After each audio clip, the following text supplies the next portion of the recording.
ഈശോയിൽ ഏറ്റവും സ്നേഹം നിറഞ്ഞവരെ, അനുഗ്രഹത്തിൻ്റെ പൂമാരി വഴിഞ്ഞൊഴുകുന്ന ഒരു വിശുദ്ധ രാത്രി നമ്മെ സമീപിക്കുകയാണ്.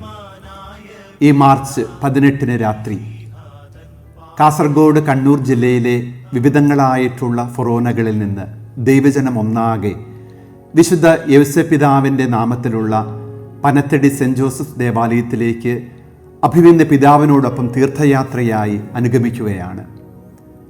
അനുഗ്രഹത്തിൻ്റെ ഒരു വിശുദ്ധമായ രാത്രിയാണത്.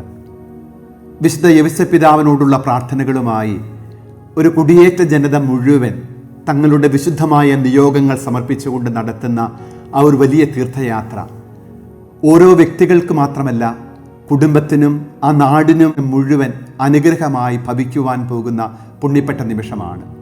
2026 മാർച്ച് 19 വിശുദ്ധ യൗസേപ്പിതാവിൻ്റെ തിരുനാൾ ആഘോഷിക്കുമ്പോൾ, ഒരു ജനത മുഴുവൻ അഭിമന്യ പിതാവിനോടൊപ്പം ഒരുമിച്ച് കൂടുമ്പോൾ അതൊരു വലിയ പുണ്യത്തിൻ്റെ അനുഗ്രഹത്തിൻ്റെ നിമിഷമായി മാറുകയാണ്.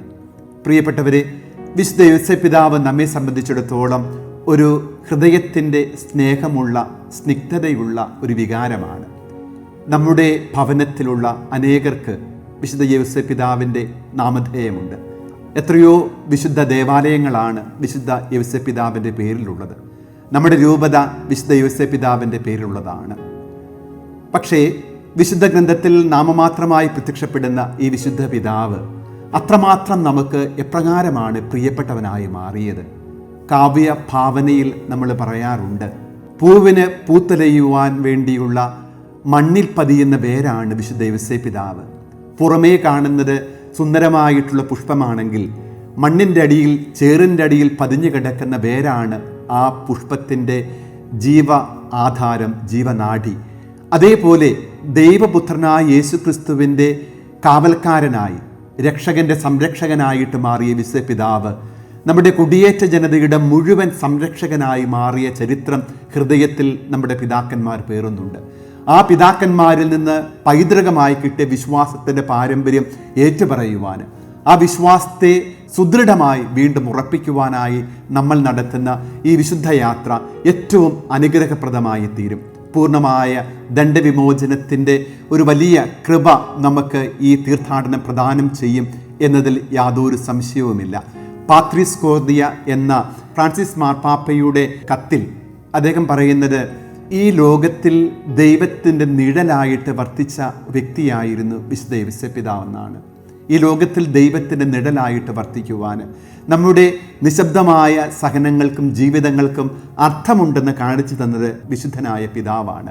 ഈ പുണ്യപ്പെട്ട പിതാവിൻ്റെ തിരുനാൾ നമ്മൾ ഏറ്റവും അർത്ഥപൂർണമായിട്ട് ഈ തീർത്ഥാടനത്തിലൂടെ ആചരിക്കുമ്പോൾ അതൊരു വലിയ അനുഗ്രഹത്തിൻ്റെ, കൃപയുടെ, നമ്മുടെ രൂപതയ്ക്കുള്ള ഒരു വലിയ സ്നേഹത്തിൻ്റെ, കൃപയുടെ അവസരമായി മാറട്ടെ എന്ന് നമുക്കൊന്നു ചേർന്ന് പ്രാർത്ഥിക്കാം.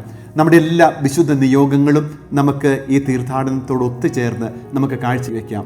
എല്ലാവരെയും വിശുദ്ധമായ തീർത്ഥാടനത്തിലേക്ക് ഏറ്റവും ആത്മാർത്ഥമായിട്ട് സ്വാഗതം ചെയ്യുന്നു. ദൈവം നമ്മെ വിശുദ്ധ യൗസേപ്പിതാവിലൂടെ അനുഗ്രഹിക്കട്ടെ. ആമേൻ. ജപം. മാർ യൗസേപ്പിതാവേ, അങ്ങ് ജീവിതത്തിലെ പ്രശ്നങ്ങളെയും വെല്ലുവിളികളെയും ധീരമായി അഭിമുഖീകരിച്ച് യാതനകളെയും ക്ലേശങ്ങളെയും അസാധാരണമായ ക്ഷമയും സഹനശക്തിയെയും പ്രദർശിപ്പിക്കുകയുണ്ടായി. ഞങ്ങളുടെ ജീവിതത്തിലുണ്ടാകുന്ന വിഷമങ്ങളും വെല്ലുവിളികളും ഭീഷണികളും ഞങ്ങൾ പ്രശാന്തതയോടെ ക്രിസ്തീയമായ പ്രത്യാശയോടും ക്ഷമയോടും കൂടി നേരിടുവാൻ വേണ്ട അനുഗ്രഹം നൽകണമേ. ഞങ്ങളെ ആത്മീയവും ഭൗതികവുമായ വിപത്തുകളിൽ നിന്ന് അങ്ങ് സംരക്ഷിക്കുകയും ചെയ്യണമേ. പ്രാർത്ഥിക്കാം. അത്യന്തം നിർമ്മലമായ പരിശുദ്ധ കന്യകയ്ക്ക് ഭർത്താവായി നീതിമാനും വിവേകിയും വിശുദ്ധനുമായ യൗസേപ്പിനെ തിരഞ്ഞെടുത്ത ദൈവമേ, ജീവിതത്തിൻ്റെ പ്രയാസങ്ങളിലും വേദനകളിലും മുഴുകിയിരിക്കുന്ന ഞങ്ങൾക്ക് ആശ്വാസവും ആശ്രയവും നൽകുന്ന പിതാവായി അദ്ദേഹത്തെ നിശ്ചയിച്ചതിൽ ഞങ്ങൾ നന്ദി പറയുന്നു. ഈ പിതാവിൻ്റെ മാധ്യസ്ഥം വഴി എല്ലാ അനുഗ്രഹങ്ങളും ഞങ്ങൾക്ക് നൽകണമേ എന്ന് ഞങ്ങൾ അപേക്ഷിക്കുന്നു. ആമേൻ. സുഹൃത ജപം. ക്ഷമയുടെ മാതൃകയായ മാർ യൗസേപ്പെ, ഞങ്ങൾക്ക് ശാന്തത നൽകണമേ.